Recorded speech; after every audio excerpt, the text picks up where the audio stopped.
Assalamualaikum semua. Hari ini kita akan belajar perubahan keadaan jirim di bawah subtopik 5.2. Perubahan keadaan jirim. Okey, kita ingat baik semula bahawa jirim terbahagi kepada 3, iaitu pepejal, cecair dan gas. Okey, jirim boleh berubah dari satu keadaan ke keadaan fizikal yang lain apabila tenaga haba diserap atau dibebaskan. Okay, jika pemanasan berlaku, maksudnya jirim menerima haba. Okay, manakala apabila penyejukan berlaku, jirim akan membebaskan haba.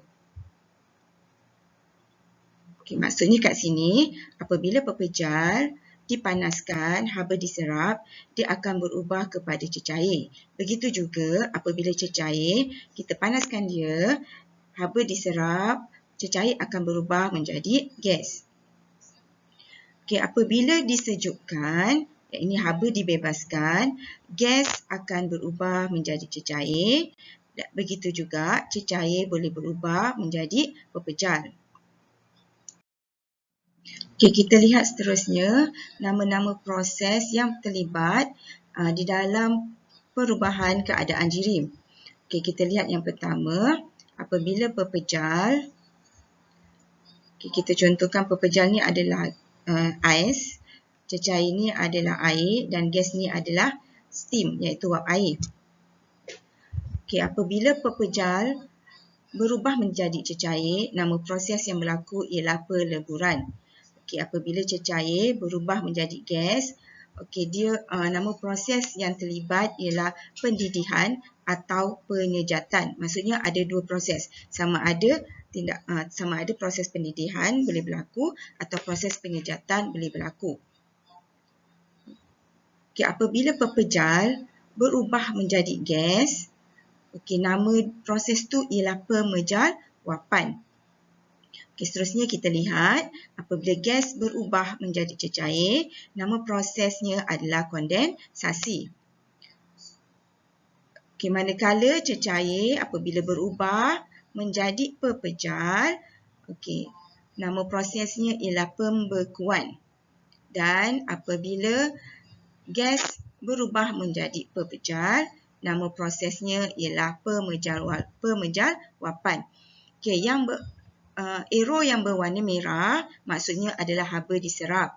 Dan arrow yang berwarna biru maksudnya adalah haba dibebaskan.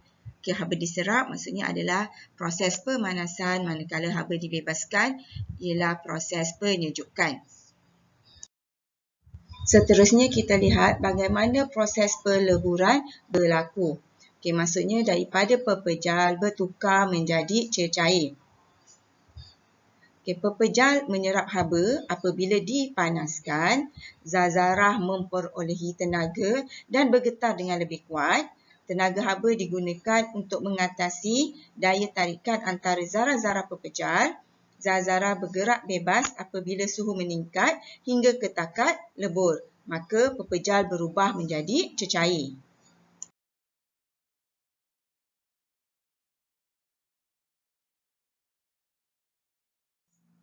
Proses pendidihan, okay, di mana cecair bertukar menjadi gas.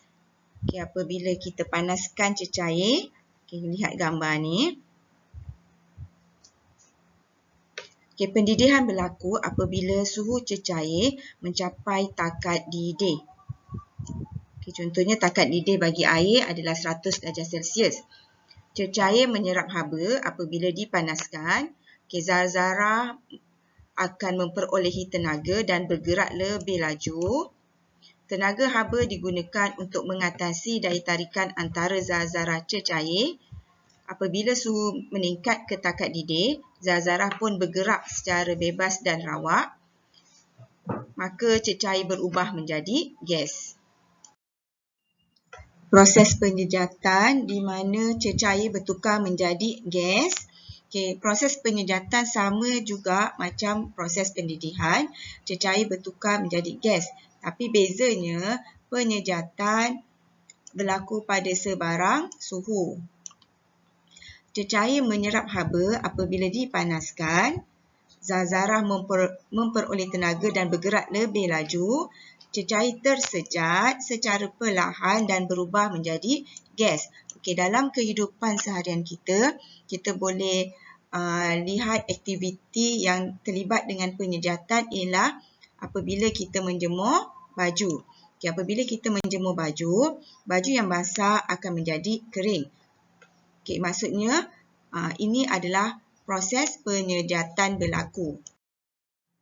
Okay, proses kondensasi di mana gas bertukar menjadi cecair.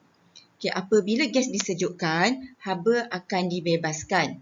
Maka zat-zarah akan kehilangan tenaga dan bergerak dengan lebih perlahan dan menghampiri antara satu sama lain. Apabila suhu mencapai di bawah takat didih, gas akan bertukar menjadi cecair.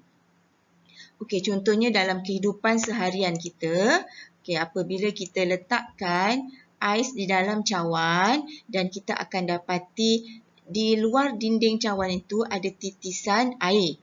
Okey, ini bermaksud proses kondensasi telah berlaku.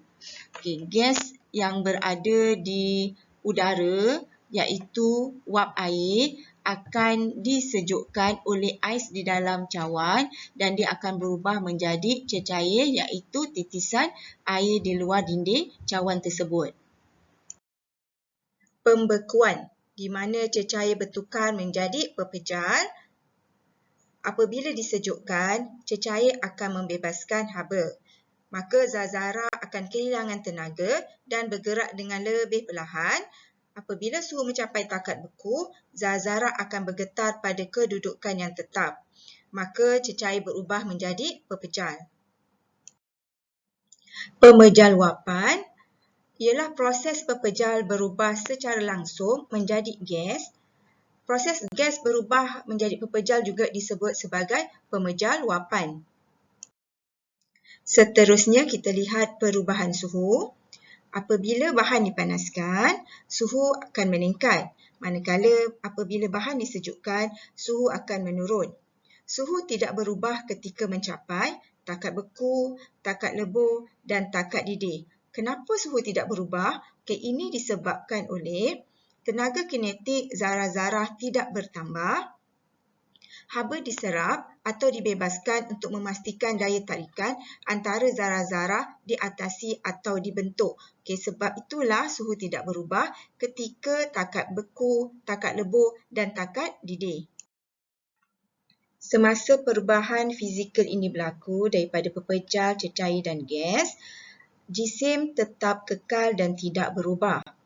Ini kerana kuantiti zat-zarah tidak berubah apabila dipanaskan atau disejukkan. Perubahan yang berlaku hanyalah pada tenaga kinetik zarah-zarah tersebut. Beberapa contoh perubahan keadaan jirim dalam kehidupan harian. Yang pertama, air daripada pakaian yang basah tersejat menjadi uap ke udara melalui proses penyejatan. Yang kedua, embun terbentuk apabila uap air dalam udara terkondensasi menjadi titisan air. Contoh ketiga, ini adalah gambar aiskrim. Pembekuan membolehkan krim manis iaitu dalam bentuk cecair membeku menjadi aiskrim. Contoh yang keempat, gambar ni ialah gambar aiskrim.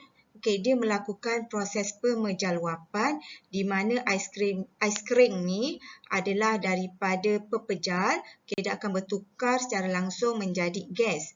Aiskrim digunakan oleh peniaga aiskrim untuk mengelakkan aiskrim daripada cair. Contoh yang terakhir ialah ubat gegat. Ubat gegat yang semakin mengecil ialah contoh perubahan pepejal secara langsung menjadi gas melalui proses pemejal wapan. Setakat ini sahaja pembelajaran kita. Semoga ianya bermanfaat untuk semua.